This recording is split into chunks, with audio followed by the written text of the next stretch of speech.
My name is Stephan Lagerholm. I work for Secure64 Software Corporation. I'm also one of the directors at the IPv6 task force in Texas. Could you summarize your presentation?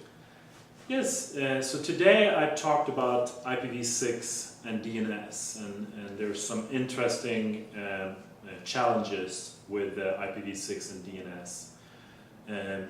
So I looked into those. One of the challenges are the reverse delegation in IPv6, which is somewhat different from IPv4, how you need to do that, and we have some ideas on how to do that from Secure64.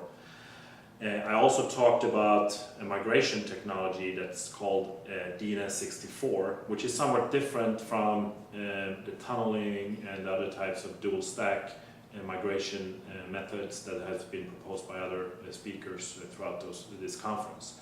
So in DNS64, what you do basically is you leapfrog into a v6 only network, so you don't have to deal with the dual stack problems, and you create the v6 only network, and then you translate back to v4 should a client have to communicate with a v4 host. So it's a very fast way of deploying IPv6. Do you have any advice for IPv6 professionals? So my advice for IPv6 professionals, of course, read up on this, buy a book or two about IPv6, because it's very complicated. But once you kind of got through the initial, wow, that's a lot of hexadecimal characters here. How do I do this? It's not as complicated. It's very similar to v4.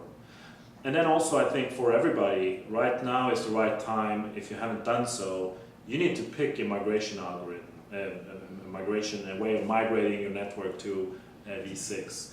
And then you need to stick with that, and you need to start implementing IPv6. And look at all the different alternatives, because every network is different. And what works for somebody might not work for your network. So look at all the different mechanisms, dual stack, 6RD, dual stack light, different tunneling technologies, different translation mechanisms such as DNS64, NAT64.